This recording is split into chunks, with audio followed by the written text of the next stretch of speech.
चला तर आज आपण करवंदाची चटणी बनवूया। खूप मस्त अशी ही चटणी होते। तुम्ही नक्की एक वेळेस ही चटणी बनवा। झटपट अशी आहे, काही वेळातच बनते। 4 ते 5 मिनिटांमध्ये ही चटणी रेडी होते। तुम्हाला डबल जेवण जाईल, तोंडाची चव वाढवेल अशी ही करवंदाची चटणी लागते। खूपच मस्त लागते। आपल्या चॅनलवरती नवीन असेल तर चॅनलला सबस्क्राईब करा। इथे करवंद घेतलेले आहेत। तुम्ही यामधल्या बिया काढल्या तरी पण चालते किंवा नाही काढल्या तरीही पण चालते। तुम्ही असे आता हे सर्व आपल्याला स्वच्छ पाण्याने धुवून घ्यायचे आहेत व असे देठ काढून घ्यायचे आहेत अशा प्रकारे। चला तर त्याला कट करू आपण। काहीतरी असं नवीन नवीन तोंडी लावायला असलं की पण जेवण जाते ना जास्त, तर नक्कीच तुम्ही ही आंबट गोड अशी चटणी बनवून बघा, खूपच मस्त लागते।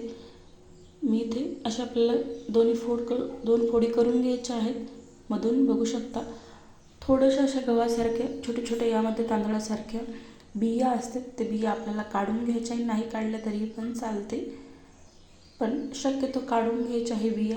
अशा प्रकारे मी सर्व करवंदाच्या बिया काढून घेत आहे। हात थोडेसे चिकट होत आहेत, जो चीक लागतो आपल्या हाताला बघू शकतो, चाकूला पण लागत आहे। अशा प्रकारे मी सर्व करवंदाच्या बिया काढून घेत आहे। जास्त जर असे करवंद मोठे साईजचे असेल तर बिया हे आपल्याला अशा कडक त्यामध्ये असते तर ते काढावंच लागतं। तर एक छोटे छोटे करवंद असले तर ते बिया तशात तुम्ही डायरेक्ट मिक्सरमधून काढल्या तरीही पण चालते। मी इथे करवंद कट करून घेतलेले आहेत। आता हे आपल्याला सर्व करवंद कट करून पाण्यामध्ये टाकायचे, स्वच्छ पाण्याने धुवून घ्यायचे। पांढरं पाणी या करवंदाचं जातं, कारण की ते चीक असतं त्यामध्ये। आता बघू शकता स्वच्छ पाण्याने मी धुवून घेत आहे। सर्व बिया काढून घेतलेल्या आहेत मी। एकदम निब्बर असे आहेत करवंद, बघू शकता फ्रेश ताजे आत्ताचे। आता बघू शकता तुम्ही पाणी हे पांढरं झालेलं आहे। आता तुम्ही हे कुटू सुद्धा शकता, खलबत्त्यामध्ये किंवा मिक्सरमधून सुद्धा काढू शकता। चला तर आणखीन याला आपण बारीक थोडंसं कट करू, जेणेकरून एकदम छान लवकर असं मिक्सरमधून हे बारीक निघल्या जाईल, किंवा खलबत्त्यामध्ये जरी तुम्ही कुटत असाल तरीही लवकर होईल। अशा प्रकारे मी याच्या फोडी करून घेतलेल्या आहेत। तुम्ही घेतल्या नाही तरी पण चालतं, डायरेक्ट काढल्या तरी पण मी छोट्या छोट्या करून घेतल्या आहे। चला तर मिक्सरच्या भांड्यामध्ये आपण याला आता वाटून घेऊ मस्त बारीक। एक जसं आपण ठेचा बनवतो तशी आपल्याला एक पेस्ट करून घ्यायची आहे याची पण। सर्व करवंद मी मिक्सरच्या भांड्यामध्ये टाकलेले आहेत, बघू शकता। खूपच मस्त ही चटणी होते। भरपूर असं यामध्ये लसूण घालायचं आहे, थोडंसं जिरं घालायचं, 1 चम्मच जिरं घातलेलं आहे व 1 लसणाचा गाठा घातलेला आहे मी सोलून। त्यामध्ये 2 ते 3 मिरच्यांचे तुकडे घातले आहेत, त्यामध्ये 2 ते 3 मिरच्या घातलेल्या आहेत कट करून।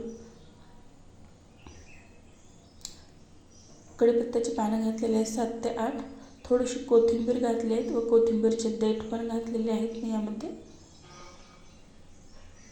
तर मिक्सरमधून वाटून घेतलेलं आहे मी ओबडधोबड। तर त्यामध्ये साधारण 1 चम्मच एवढा गूळ घालायचा आहे आपल्याला। खूप आंबट असे हे करवंद असतात, त्यामुळे आपल्याला गूळ घालावं लागेल। व चवीनुसार 1 चम्मच यामध्ये मी मीठ घातलेलं आहे। हे परत वाटून घेतलेलं आहे। बघू शकता कलर किती मस्त असा आलेला आहे आपल्या चटणीला। खूपच भारी ही चटणी लागते। तुम्ही जिरा मोहरीची तडकासुद्धा देऊन यावरती खाऊ शकता, या चटणीवरती। म्हणजे एकदा बनवून ठेवायचा व जेव्हा तुम्ही जेवण करताना त्यावरती असं जिरा मोहरीचा तडका टाकून खा, खूपच भारी असं लागतं। नक्की तुम्ही अशा पद्धतीने ही चटणी एक वेळेस बनवून बघा, तोंडाची चव वाढवेल, दुप्पट असं तुम्हाला जेवण जाईल। एकदा जर बनवली तर तुम्ही नेहमी नेहमी ही चटणी बनवाल।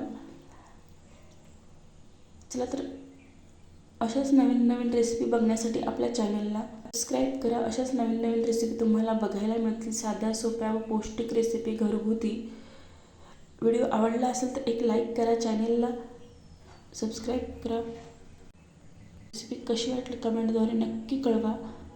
चला पुन्हा भेटू पुढच्या व्हिडिओमध्ये अशा साध्या सोप्या व पौष्टिक रेसिपी सोबत। व्हिडिओ कुठून पाहता ते पण कमेंटद्वारे नक्की कळवा, जेणेकरून आपला व्हिडिओ कुठपर्यंत पोहोचला ते पण कळेल। चला तर पुन्हा भेटू पुढच्या व्हिडिओमध्ये।